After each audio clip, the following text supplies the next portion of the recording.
So, Alex, welcome to the show. Thanks for having me. Very excited to have you here. Haven't known you very long at all, which a lot of my guests I've known quite a long time. So it's good to have people I don't know because I learn a lot more. Yeah, it was a nice little intro that got me in, I think. Yeah, absolutely. It certainly was. So I think the first thing I want to do is obviously talk about your business, Hudled, which is still quite new. Yep. I'd love you to just explain to me again. I know we've already gone through it once, but tell me again and tell the viewers, what is Hudled? What does it do? What is the business? So my co-founder and I, we started Hudled at the beginning of COVID. Yep. And I guess when the world was sort of like falling apart, businesses were like realizing how much money they were wasting from software. We wanted to build a platform that helped companies get better visibility on all the software that they're spending. But the twist was we wanted to use employee engagement and internal reviews to help optimize that spend. That's right. It's a cool product. It really is. Because it brings together everyone. So Yeah. It's not just the CFO cutting costs, it's collaboration in the whole company to help sort of like use the best software, but also drive cost savings across the whole business. It's taking three very sort of topical things and bringing it together. Is that where the name came from? Because you're huddling them. Is that? Yeah, I think so. It's like we kind of had the name before we had the business model, I think, and it's kind of tweaked and changed a few times along the way. But when we first started it, we were focusing, because I'm an accountant by trade, and we're like, this is perfect for the CFO.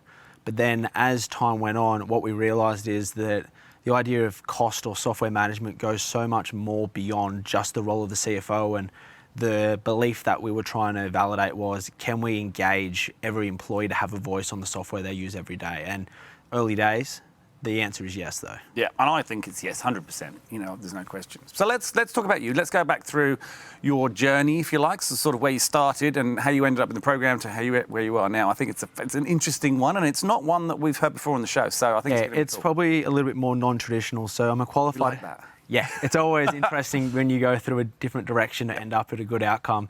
So I'm an accountant by trade, qualified accountant, spent 4 years working, I guess, in like boutique chartered firms doing like SME tax, financial services, like doing management accounting, etc. Yep. And then the big thing that I learned was I love understanding how businesses work, but I couldn't be stuck in a room doing that over and over and over again. Yep. And so I kind of threw my hat, similar to you, went into recruitment because I love the idea of sales, building up relationships, and went through this path with Gow for about 5 years, progressed through that. And It's a long time in one industry to then leave. It is. And towards the end, for the last 2 years, I was working part-time, and I guess the last year I was just doing more ad hoc work, and that sort of helped me start the company that I was running until January called Little Hubs, which is a childcare sharing platform. So I'd always had this entrepreneurial spirit. I'd been involved doing like dropship paddleboarding in my like early 20s with a friend and tried a few apps and stuff along the way. And this was the first thing that we had some really interesting traction on. Yep. And what we were trying to do is, it's like the belief was, it was like childcare was too expensive. It was distributed, really heavily government regulated, and what we were trying to find was a platform or a way to connect families with more flexible, affordable care and how they could be connected to either care activities or any forms of like care, I guess. Yep. And we ran this for just under 2 years, had some really interesting traction, partnered with some of like the biggest childcare centres in Australia, running to help provide like supplementary care and after hours care. And then we got to sort of January, and then COVID sort of came along and everything sort of got spun upside down. And internally we had like three choices, like most businesses. We could either persevere or push on, we could hibernate, or we could just sort of end it. And we were really fortunate that some of the relationships that we'd built up were able to actually license with the view to sell the technology and the platform to one of our partners that we were working with. So we're now working through a licensing agreement where we'll actually shift that over. And unfortunately, just the landscape of 2020, as everyone knows, it's not a great environment to be connecting multiple people together. So this model kind of got put on hold. Yep.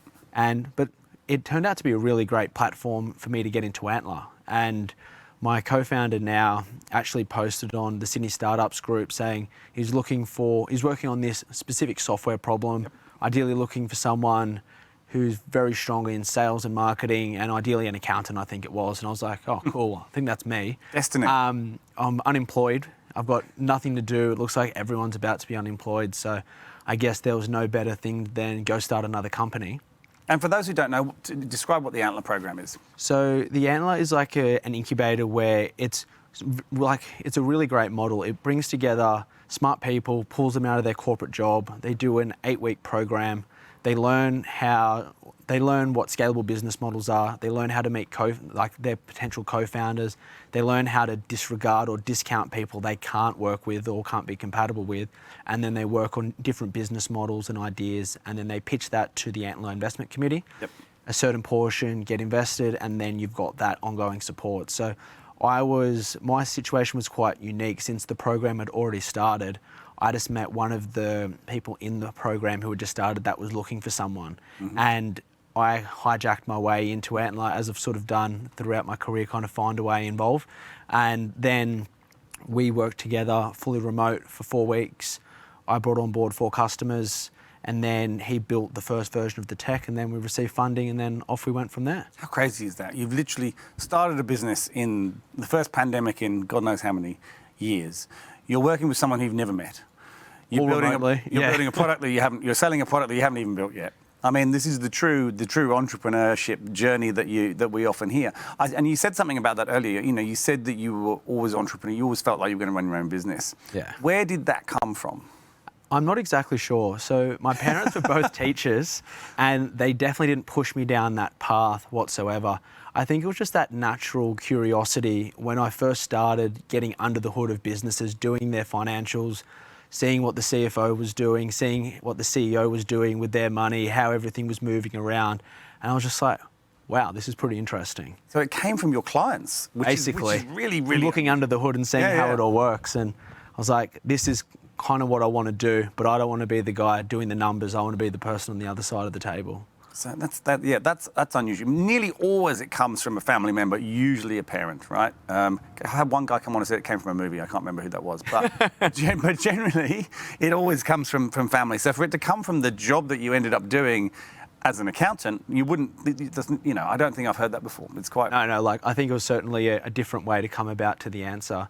And like anything, learning to become an entrepreneur, it's not something that just happens. You've just unfortunately just got to make mistakes, try different things, see what works. Well, drop shipping, right? I don't know if anyone knows what drop shipping is, but it's essentially just buying another product from somewhere else and selling it here, right? Exactly. It's an importing role, really. Exactly. So me and my friend, we had these 10, 12-foot boards that we got designed up in China. We'd bring them over. We would bring over 10 or 12 boards at a time, leaving them in our family's living room or garage, and then selling them. Because they're so small. Yeah. It was a great business for us, but it was horrible for everyone else involved. So was this before everyone started calling it SOP? Was this like the really early days? Or it was 2014. So we did it for a bit under a year, and then we decided that we were going to backpack around Europe for like 6 months. So we're like, all right, we can't be doing this anymore. And we just gave it away. And we're not passionate surfers. So it was just, let's see how business works. We'll lose a couple grand, worst case scenario, or we end up with 10 boards. And then it just worked a little bit better than what we thought. Did you make money? Did you make good money out of it? We didn't lose money. Enough to go travelling, I guess. Yeah. Well, like we didn't cut away from our travelling budget by any stretch. It was like probably a break even. We made a little bit. I think what we learnt is there's always so much more under the hood that you don't know, like import tax, another layer of tax. And even though we had like margins of like 60%, what we thought was 60%, once it came down to it, assuming our time was worth nothing, those margins slowly sort of like shrunk. But in the end, we still had a pretty good business, and I've still got one of the boards underneath my family's house. If anyone wants it, just contact. They were selling them for $800 at the time, so. We'll do a special deal. Give it a nudge deal, right? 10% off. 10% off, that's fair. Do you think you learnt...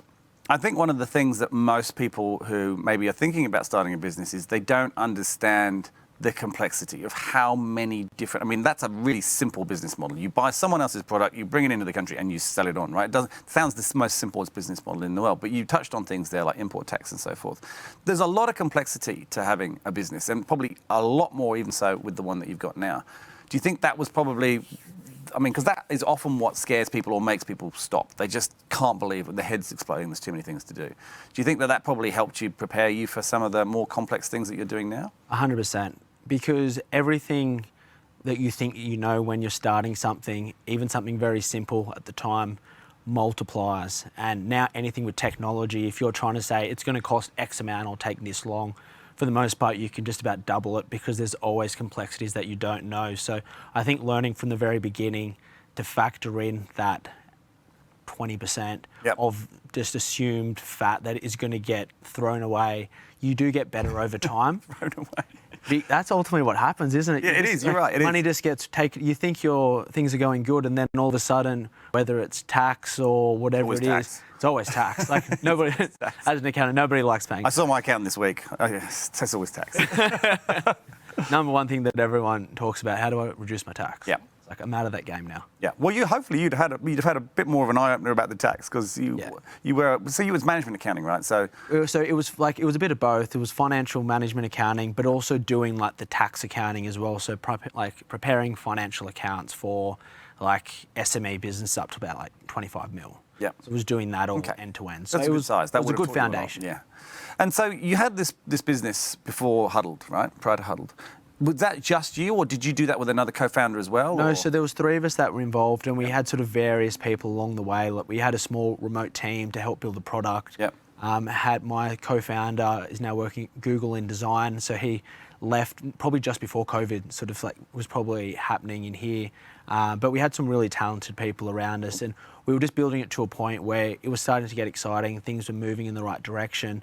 We were doing, I think, about 16, 18K MRR. So it was momentum. Like we were definitely off the ground. Yeah. And then we just got pretty much the ground wiped under our feet like many other companies. And just as hard as it was, the right call was this business wasn't going to thrive in the foreseeable future. Yep. And we were just really fortunate that we had a long-term partner that believed in what we were doing.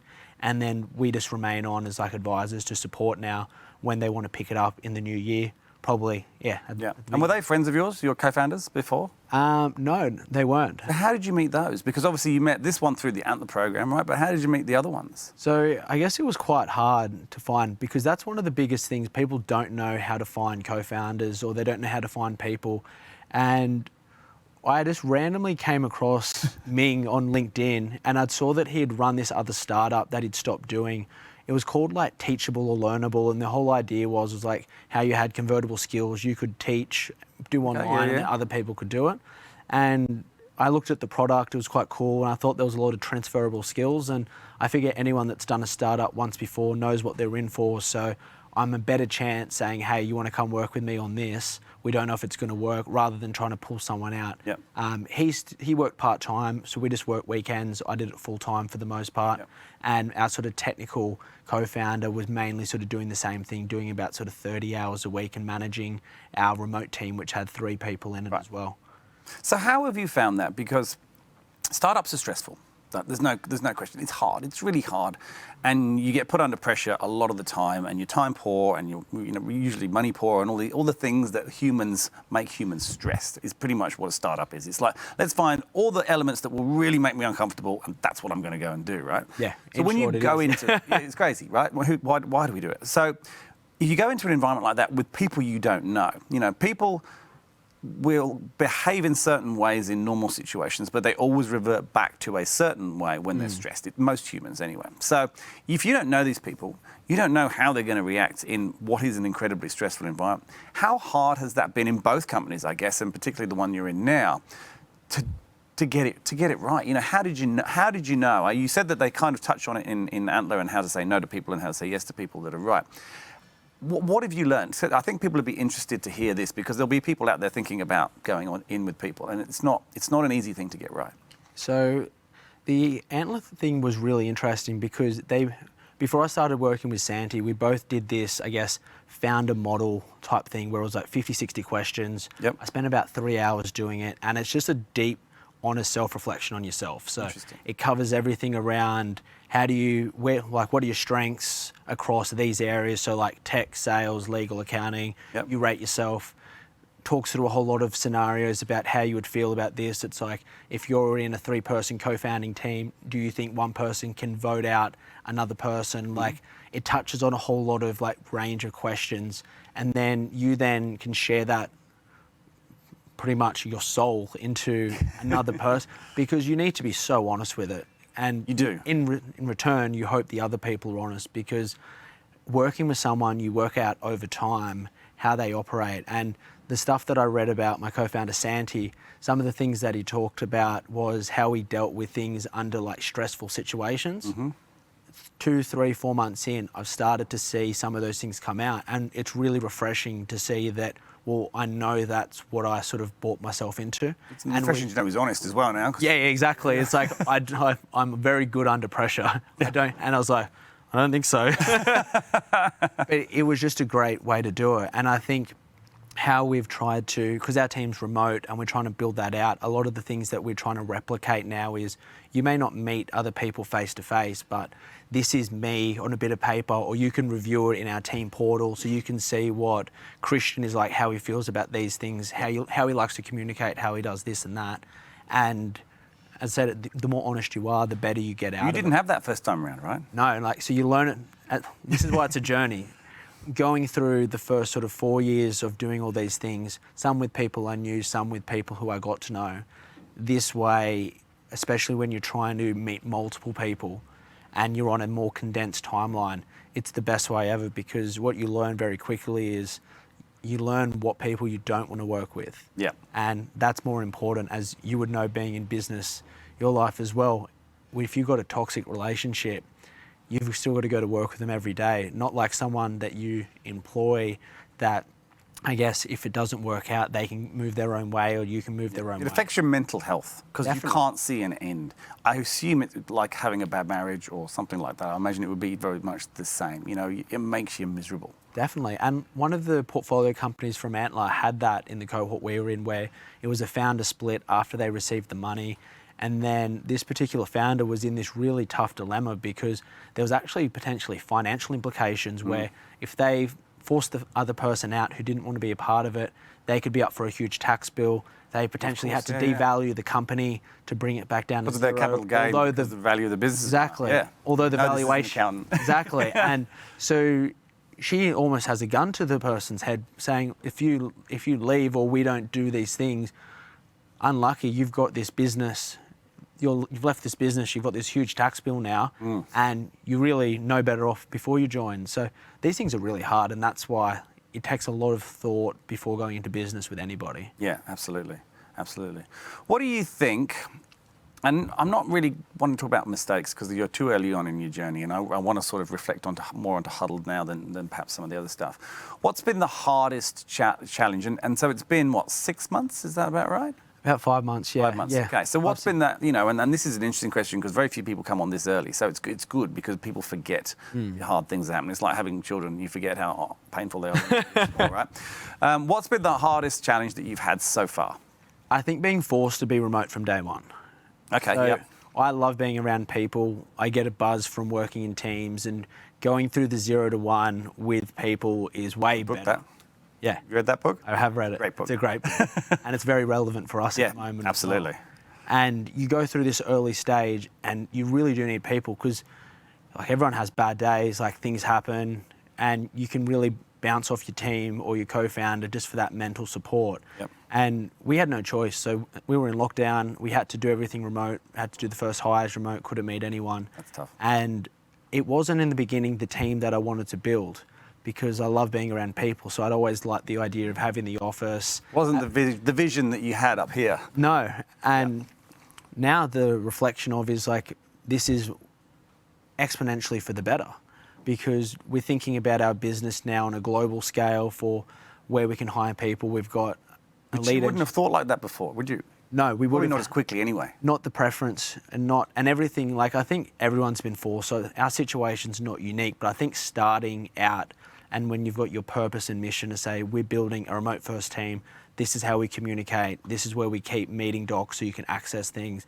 It just is very different, and it's really cool, I think, to be at the very early stages of what this next wave of like technology and businesses are going to look like. And like, regardless of what the outcome of all this is, like doing this will like set us up for any business in the future. Because if you can build a remote digital first team, then you can definitely flip the switch and go back to in person. And the cost is so much lower. I mean, the overhead, you know, the fixed costs are just. But you should spend the money somewhere else. You should do. We're thinking about doing Cars. No, like, I was going to say like 1 year, like a annual offsite somewhere in Europe where you can bring everyone over. I'm going to come work for you. Yeah, it'd be pretty. We're just trying to work out where we want to do it. Maybe Croatia. Why Croatia? Well, There's got to be a reason for that. well, that was the last place in Europe that I went to that I like loved. Okay. Get Fair a boat enough. for a week, Yep. whole Oh, team. boat in Croatia, that's pretty awesome. Yeah. Well, let's talk about funding. So you said you got funding from Antler. So you presented to Antler and got funding. Yeah. I've met a lot of people at Antler, and I haven't actually met anyone who's been, oh no, I've met one other who's been funded. A lot of them don't get funded. And I think a lot of people don't realise that. They think if you go into the Antler program, you get the money. It's not the case. So you get to the end of it 8 weeks, right? So my situation was a bit more unique. So I didn't actually start the program. I joined at week 8. Oh, you started at week 8? Yeah, so to be honest, my situation was a bit more enjoyable. I didn't go through the politics of the who's meeting with who's Right. forming teams. I met the guy that I wanted to go into business with. We worked together for 4 weeks, got traction, received investment, and then I went into the program and the network from there. But my starting point wasn't at the beginning. So Interesting. So how many, I mean, because it's not that high a percentage get funded, right? no, it's about 10%. So Yeah. I think in the cohort there was about 90 or 100 of that 11 businesses got funded. Yep, which So- is great. And these like you've got all walks of like careers. You've got PhD students. You've got founders that have exited. You've got some technical people that are looking for their sales co-founder, and everyone's got their unique take on the world, how they're going to build the next big business, and then they meet a whole lot of other A-type personalities like them, and then Antler just have to like hurdle these, I guess, crazy people that want to change the world and invest in a small pool of them. So to be honest, I was very fortunate to go down the path that I did. It just like the stars aligned. You went from one very challenging 6-week period at the start of the year to being funded 4 weeks later. My girlfriend had no idea what was going on. It was like all doom and gloom. I was like, no, don't worry, I've got a new business. We're starting I'm again. funded. We've got money now. I know I haven't seen you for a couple of weeks, but this is what's happened. And because we couldn't go outside, we just worked. Like, Yeah. it's not like the best way to live life, but when there's nothing else to do, I was the and you've same. got like a really good prize in front of you, it's like, here's a year's runway potentially. And that's what you get. You get 12 months runway, essentially. That's what you felt you had. Well, yeah, we had 6, which now descended. So, but we've just closed our next, or we're just about to close our next round now, so we're set. And is that with Antler again, or have you gone outside now? So we're in the process of finalising with Antler, Yep. and we've got 2 other investors that are involved. So we've got Sydney Angels and Black Nova. So Yep. Matt Oh, I Brown. know Black Nova. Yeah, so Matt Brown's one of the venture partners Yep. at Antler. He's been phenomenal. He was one of the people that supported us at the idea stage. And Santi was like, he was going through the roller coaster himself where his team kind of fell apart just before they were going to pitch. Oh. And then they really supported Santi, like, just go to market, see what you can find, pulled in me out of coincidence. And then all of a sudden I've met Matt and then become really close with Matt and got all this support, not just from like the funding perspective, but also just helping us run and build the business, and having someone who's built and exited 2 companies in the past and also a VC. It's like Hell of a ride. hell of a ride, yeah. So that's why it's really exciting at the moment to be part of Team Hudled. Awesome. All right, now, question that most people dread, but you might not. In fact, today, in all the episodes we've filmed, people have quite liked this question, but usually people don't like it, and that is the belief one that you would have seen that I was sent you the other day. Yeah. So, you've had an insane year. Yeah. Right? I mean, you know, a lot of people are saying 2020 has not been a great year. I've actually had a really good year. This has been a good year for me too. It's been great for you. It's not been easy, but it's been good. Certainly not. Has there been it probably would be this year if ever, has there been a belief that you've had for a decent period of time that's changed? And what was it that made it change? So the big belief was about how teams and specifically co-founding teams can be formed. Yep. Last year, if you told me you can meet your co-founder and work remotely and do this without being together, I'd say not interested, not a good idea, it can never work. Yep. And Bound to fail, right? bound almost? to fail. Yep. And then, although now me and my co-founder are meeting once or twice in person a week, which is great, the foundation was formed not being face-to-face. Yep. And the big belief is like how we communicate, or how we've been taught to communicate in a face-to-face environment, is different to how you communicate online. And although it's different, you can still achieve the same outcome. What do you think is different about communicating online as opposed to face-to-face? So I think when you speak face to face, you can tell the tone, you can look at the person, you can see how they're feeling. Yep. When you read a message on Slack or you get an update or something, the tone can become Well, it depends on your mood almost, the tone, right? Rather than their mood when they wrote it. But the interpretation of the words, and that was always one of my shortcomings and what I'm still constantly trying to think about is like whatever you write, how does the other person feel about it? Because when you get angry and you talk through things with people in person, it's very emotive and you can get through it. But plainly written, 6 hours later they check it and they're like, oh wow, this guy's a dick, or like, or I don't get his perspective. Is he having a go at me? Yep. Or like, there's so many ways you can interpret these things. Yeah, emails are dangerous, or any written communication can be dangerous, and if you don't know the other person well. And you're basing everything around these different styles of communication. So yes, you do your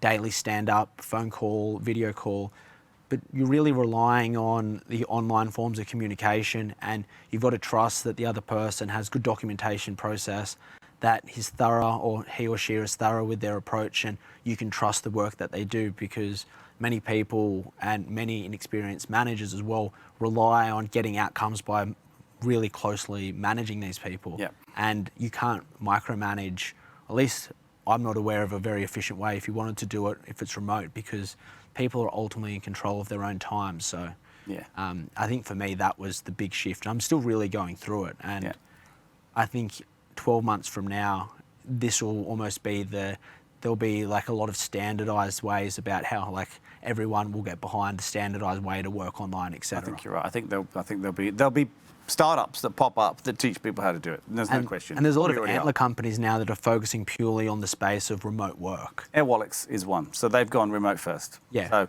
that's a massive company worth, I don't know, nearly $5 billion. And they have blankly said, we're a remote first company. If you want to come in, you can come in. That's great. But you don't need to. And they're One not of our customers as well, actually. They are one of your customers. Yes, we've talked about this before, Yep. I remember. So, you know, you've obviously achieved a heck of a lot in a very short period of time, and it's incredibly impressive. I'm intrigued to know what inspires you. So, are there podcasts that you are regularly listening to, and not everybody does, or is there a book that has, other than maybe 0 to 1, which is a perfect book for where you're at, that you'd like to talk about that maybe other people might find very useful? So I think earlier on in my sort of like, because I guess podcasting is still relatively new, went through the waves of listening to like Tim Ferriss and Joe Rogan, and kind of moved a little bit past that now. But the people or guests that they brought on earlier, there's one guy called Naval Ravikant, I think his last name is, who's this really interesting entrepreneur. He co-founded AngelList, I think it was. Okay, yeah, I know AngelList. He just has a very interesting take on everything, and he does like short and long form stuff, and it's him he doesn't interview, he just talks through topics. Interesting. And he's probably one of the most fascinating people. It's hard to do that too, and keep the audience engaged. Well, he's a bright guy, like he's a very intellectual guy, and he's not afraid to be wrong. And I think he's gone down the path of being an entrepreneur. He invests in early stage startups. He understands and he's got his beliefs, but he's also very happy to put his opinions out there, because like anything, things change over time. Yep. And so that's one. The other one is This Week in Startups, which I just love. I think listening to companies pitch or hear the stories or the journey of what's happening in Silicon Valley, I think it's just important being so essentially disconnected from the US to know what's happening, because that's ultimately who we compete against, the US market, and how they think about innovation.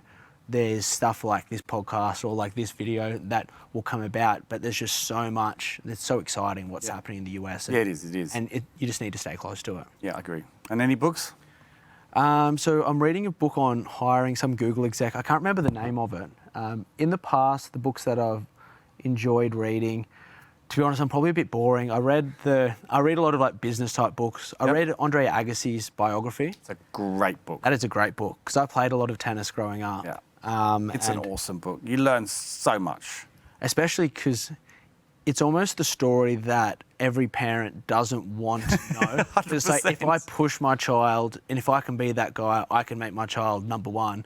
It's like you always hear the stories about the helicopter parents that do all that. His dad was brutal. Yeah. And brutal. I guess you think at the end of it all, was it all worth it? And his case, it probably was. Like But he had some pretty dark times, because of it. I mean, yeah, I think he has come out the other end, but I think there are others that wouldn't have come out necessarily as well for him. Exactly. And there's so many that come through it, and that's why it's hard, isn't it? Because like, what path do you choose? Do you want to let your potential child prodigy just learn his own path, or do you want to push him to number one? It's like, I know. I have children, and it's a difficult one. How hard to push and how hard not to push, and let's not get into that because that's a different topic altogether. It is. All right. Now I know you were planning on growing this year. Yeah. So obviously there's a lot of potential people who might want to come and work for you that are watching this show. Your business at the moment, right? Your customers are invite only. Yeah. Is that correct? Yeah. Right. And you're going to be opening that up at some point, I assume. Yeah, we'll probably open up January next year. Okay. So, and obviously you're going to hire a team to help you cope with the huge influx of customers once this show airs. But what would you tell someone who is thinking or sees a role that maybe wants to come and work for you? Tell me, why would it be good to come and work for Hudled and yourself and what's his name? Santi. Santi. Yeah. So I think everyone's so familiar with SaaS. We're dominated, we use it every day. And the challenge and the problem that we're trying to solve is not only going to have like a global impact on how every sort of growing startup uses software, but it'll actually personally impact your own life and make your own life easier, because the whole thing around why we started it was trying to solve our own problem, because we hated having to manage all the different software licenses. We wanted a simple way to do things, and we were just scratching our own itch and trying to create a product that solved our own problem and our own needs. And the way we're trying to pitch this is we're going to love this product so much that we know that everyone else will love it because we're solving our own problem. So I think like there's so many different tools that do like bits and pieces and solve specific niches. And I just think the familiarity and why people love and use software and SaaS all the time, it's just a really good opportunity to be part of like a company solving a real relatable problem and to be at an early stage where you've got material impact and responsibility. Yeah, and look, I think, your product is almost like, if you think about software licensing as a business that's been around for a long time, people looking after the Microsoft licenses for thousands of companies, huge business. This is really the modern take on that moving forwards, but with so much more in terms of the input that, you've added so many other things to it. You've taken a model that's worked, you've modernized it, and then you've added all these extra things that just make it about 15 times better. And I think it's very cool. Exactly. And SaaS only came about in 2014. So companies really don't even really know how to manage all these things at the moment. And I guess as this new wave of digitalization goes through with remote work and people not having to physically be in the office, this is only going to become a bigger and more relatable problem. Absolutely. And this is why it's a great time to sort of come and join. And so we're hiring in engineering, we're hiring in marketing, and I guess we're always interested in speaking with talented people. So anyone that wants to sort of take the risk of being a part or join the journey of being a part of like an early stage VC-backed startup with life, we love speaking to people that. Fantastic. Cool. Alex, thank you so much. Thanks for having me. It's been good. Now I'm completely clear on the product. I think, like I said, I think it's a very cool product. I think your journey has been fascinating, and I think all that shenanigans, for want of a better word, that happened before has put you in a really good headspace to be able to make this work. So I wish you the best of luck and congratulations. Cheers. Thank you very much. Thanks, mate.